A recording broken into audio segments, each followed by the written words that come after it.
Olga. Olga says,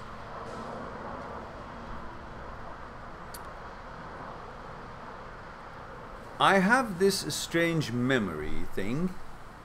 Ah, I like to hear that. Everything I try to remember something, not only... Okay, let me start again. I have this strange memory thing.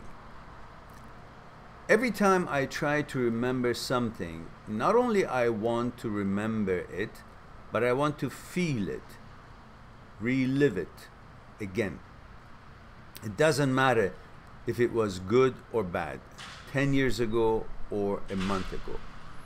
It's like I need to feel it, otherwise I almost panic.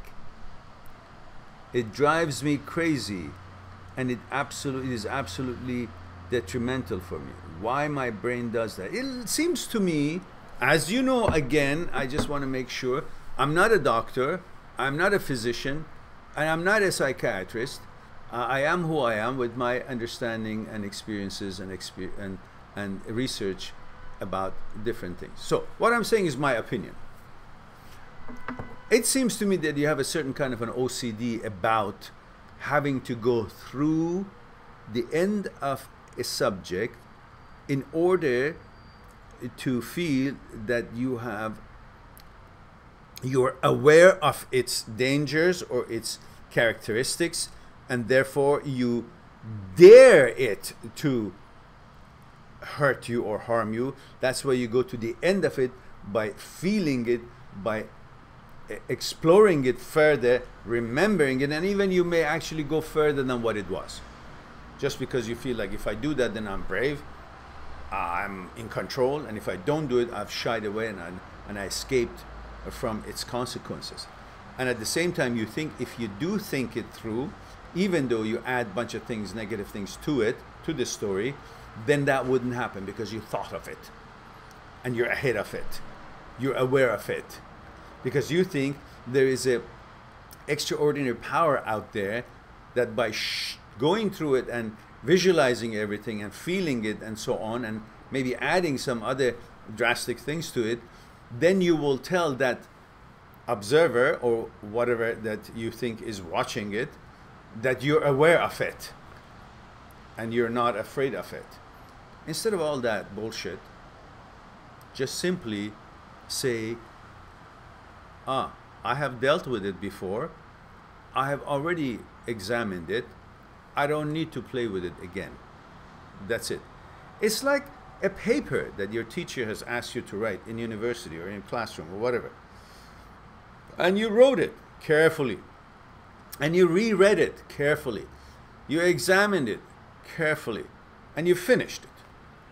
But now every time that that same paper comes along, the subject of it, you're not supposed to read that again. You just say, I know, I've already done that homework, I've already checked it and rechecked it and examined it and checked my fact and sources. You just remember what you have done, not the actually what it was. By reminding yourself that I've done all these, then I have no reason to do it again. So when this thing that you've already gone through it and thought about it, these memories that you talk about, when they come back to you again, you can tell yourself, I know this file, I've already dealt with it, I've already gone through it, explored it, examined it once before or a few times before. I don't need, just remember that you've done this, not that going through and redoing it again in order to complete the fact that you have attended to it. Just remind yourself that you have attended to it. That's the end of that. Then go on. You don't need to feel anything again and again, just to make sure that I have, and I'm not scared of this, I have it under control, or I can face it. You've done that. You do it once or twice and that's it.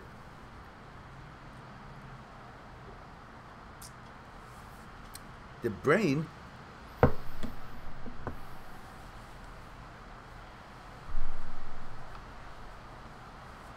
through that knowledge that you go through, that memory, by going through it and remembering all those feelings on that, you create an image. And then you'll see you're no longer afraid or intimidated or challenged by that image.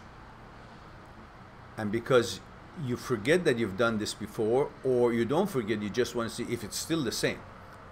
I'm still, you know, not moved by it if I think about that memory. So you go through it again just to prove to yourself that you're okay with it. And then you create an image by having done this again, the image of that I'm okay with it. Instead of remembering that I've created that image and I don't need an image, I'm okay with it, my brain is here. But the brain is basically has a job to create trouble, look for possibilities, and it wants to go through it to see if there's something there that I've overlooked. Just understand that it was way back, and even if you overlook something, it doesn't exist. The whole thing is dead, no longer in existence. So going in there to check something that is already dead is futile, waste of time. Because you can't fix it, you can't change it, you can't make any modification to it, only in your memory, in your thoughts about the memory, which is just living life in illusions and wasting your time. Understand that what you're trying to experience doesn't exist anymore. So why do you want to experience something that doesn't exist? What does it do for you? What is its benefit? Nothing, other than the fact that you want to remind yourself that that image I had then, which I forgot how it looked like, I'm now creating that image again by remembering, reminiscing that whole memory. You don't need that image. That image has done its job, or whatever it was is gone. So just come in and be with life and interact with your life instead of spending your time thinking that creating that image of you, remembering all that thing will give you any benefit. It wouldn't. Just waste your time. Most images are useless anyhow. That's why we try to live our life without image. Then we'll be free from all these feelings of that I need to reminisce this memory because it creates a certain image to me, a certain knowledge and a certain image, and I need that image so my mind seeks refuge in that image and feels secure. But when you don't have any need for an image, you won't do these things anymore because the results of doing these things is an image, and you don't need an image. You want to live without an image, and you can. Then you will be free from all that nonsense. I hope it was something for you to grasp.